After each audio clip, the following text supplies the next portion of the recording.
Good morning, everyone. Be greeted in our wonderful name of Jesus on this blessed Friday morning. And thank you very much that I have the privilege to serve a word for you today.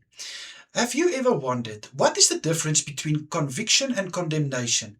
I'm going to explain to you today what is the difference because I've also been there, and I'm telling you, it broke something open in my spirit when I discovered what is the difference between conviction and condemnation. Now, conviction is is to help someone, is to show them out in love, of course, and out of love where they have made a mistake, where there is something that is not right, and walk with them the path, praying for them and supporting them.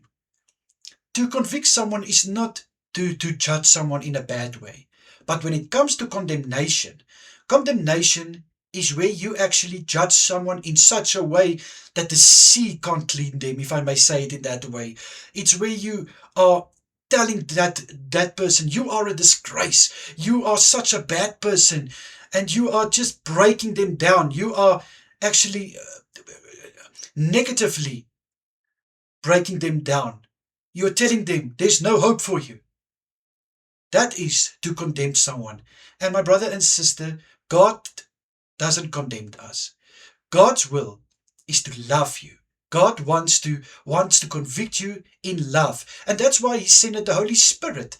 The Holy Spirit is the one who convicts us, who shows us, but listen, this wasn't right, or this is what you should have done.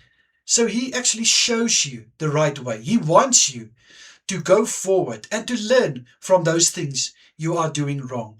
But when it comes to condemnation, the enemy, the devil, wants to condemn us. He wants us to feel that we are worth nothing, that we carry no value, that the smallest mistake is going to make us the baddest person on earth. And God even says to us in his word, in Romans 8 verse 1, therefore there are no more condemnation for those who are in Christ.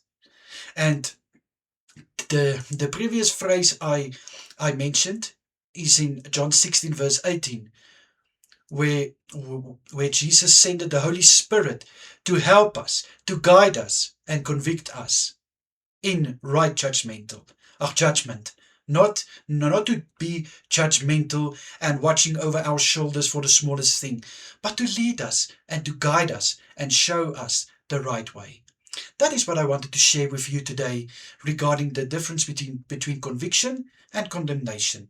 May that break something open in your spirit today. May you have a wonderful day further. Please take care of yourself. And of course, if it's God's will, I'm bringing again for us a word on Monday. Enjoy your weekend. Bye-bye, everyone.